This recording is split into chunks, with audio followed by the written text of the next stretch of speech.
بہت دور ایک پہاڑی علاقے میں ایک گاؤں آباد تھا۔ اس میں دو دوست رہتے تھے، ایک کا نام مان اور دوسرے کا فان تھا۔ مان پہاڑ کی چوٹی پر جبکہ فان پہاڑ کے دامن میں رہتا تھا۔ وہ بچپن کے دوست تھے مگر ان کی عادتوں میں بہت فرق تھا۔ مان انتہائی سنجیدہ اور تنہائی پسند آدمی تھا۔ وہ اکیلا رہتا تھا اور لوگوں سے ملنا جلنا پسند نہیں کرتا تھا۔ وہ کبھی کسی کے گھر نہ جاتا اور نہ دوسروں کو اپنے گھر بلاتا۔ شام کو گاؤں کے مرد اپنے کاموں سے فارغ ہو کر چائے کھانے پر جمع ہو جاتے اور دنیا جہاں کی باتیں کرتے، مگر فان کبھی وہاں کا رخ نہ کرتا۔ بس وہ بے دلی سے اپنے کھیت میں کام کر رہا ہوتا یا لوگوں سے نظریں چرائے راستے پر آتا جاتا نظر آتا۔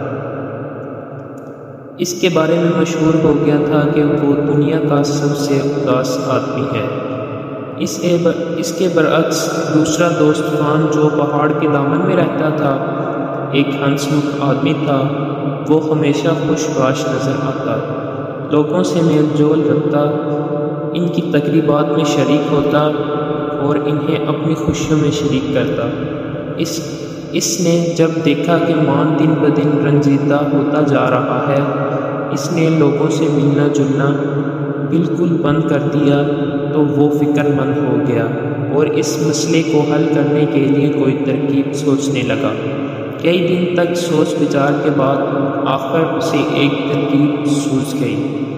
آغاز بہار کے ایک دن جب خوشگوار ہوا چل رہی تھی، وہ پھلوں کی ٹوکری کندھے پر رکھے مان کے دروازے پر دستک دے رہا تھا۔ مان نے دروازہ کھول کر حیرت سے اسے دیکھا۔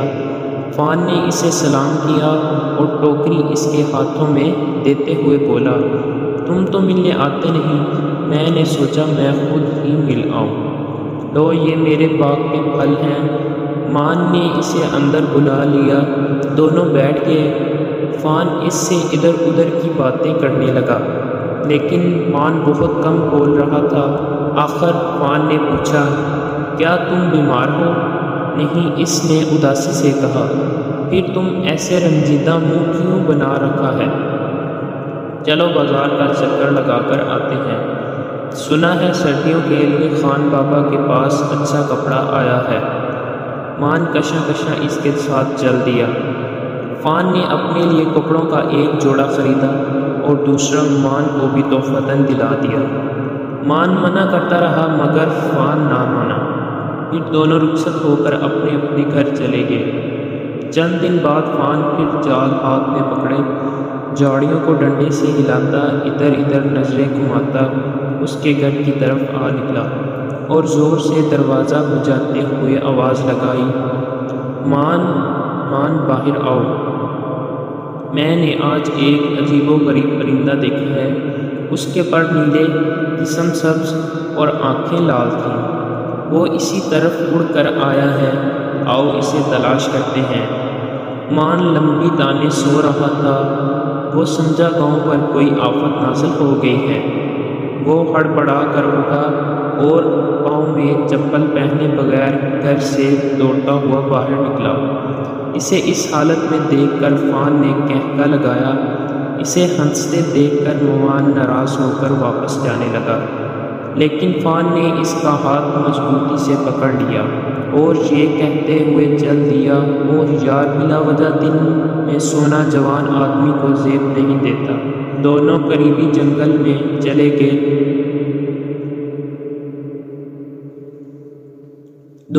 جنگل میں چلے گئے، وہاں دیر تک گھومتے رہے۔ وہ پرندہ ڈھونڈتے ہوئے باتیں بھی کر رہے تھے۔ مان کا منہ ٹھیک ہو گیا تھا۔ پھر تھک کر فان بولا، جانے وہ پرندہ کہاں گیا، چلو چھوڑو، آؤ کچھ کھا پی لیں۔ اس نے اپنے تھیلے میں سے بیسنی روٹی اور اچار نکالا اور بولا، آ جاؤ، دونوں چیزیں بہت مزیدار ہیں، تمہاری بھابھی نے بنائی ہیں، مزہ آ جائے گا۔ ایسا لگتا ہے تم گھر سے تیاری کر کر چلے تھے۔ مان بولا، ہاں، میں ہر کام منصوبہ بندی سے کرتا ہوں۔ فان بولا۔ دونوں گھاس پر بیٹھ کر کھانا کھانے لگے۔ وہ باتیں بھی کر رہے تھے۔ فان نے کہا، تمہیں شادی کر لینی چاہیے۔ میں یوں ہی ٹھیک ہوں، مان بولا۔ مجھے تو نہیں لگتا کہ تم خوش ہو۔